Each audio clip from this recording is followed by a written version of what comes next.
শর্তসাপেক্ষে ইসরায়েলের সঙ্গে সশস্ত্র লড়াই বন্ধে ইচ্ছুক ফিলিস্তিনের স্বাধীনতাকামী সংগঠন হামাস।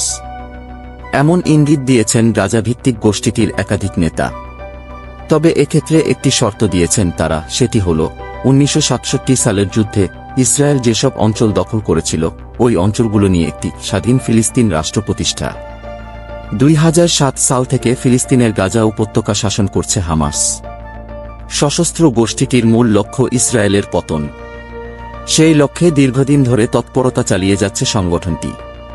কিন্তু গত বছরের 7 অক্টোবর থেকে গাজায় শুরু হওয়া ইসরায়েলের অব্যাহত হামলায় হামাসের ভবিষ্যৎ অনেকটাই অনিশ্চিত হয়ে পড়েছে। এই পরিস্থিতিতে এমন ইঙ্গিত দিলেন সংগঠনটির নেতারা। হামাসের এই নেতাদের একজন তুরস্কের ইস্তাম্বুলে বসবাসকারী বাসেম নাইম। তিনি হামাসের রাজনৈতিক শাখার সদস্য।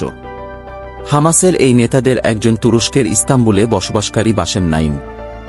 তিনি হামাসের রাজনৈতিক শাখার সদস্য। বৃহস্পতিবার তিনি সিএনএনকে বলেন, জেরুজালেমকে রাজধানী করে যদি একটি স্বাধীন রাষ্ট্র গঠন করা হয় আর শরণার্থীদের সেখানে ফেরার অধিকার দেওয়া হয়, তাহলে আল কাসেম ব্রিগেডকে, হামাসের সামরিক শাখা, ভবিষ্যতে জাতীয় সেনাবাহিনীতে অন্তর্ভুক্ত করা হবে। হামাসের শর্ত মেনে নেওয়া হলে ইসরায়েলের বিরুদ্ধে সশস্ত্র লড়াই অবশ্যই বন্ধ করা হবে বলেও জানিয়েছেন বাসেম নাইম। তিনি আরও বলেন, ফিলিস্তিন লিবারেশন অর্গানাইজেশন পিএলও যদি তাদের গঠনতন্ত্র ও প্রশাসনের সংস্কার আনে, তাহলে সংগঠনটির সঙ্গে যোগ দিতে চায় হামাস। সূত্র সিএনএন, এপি।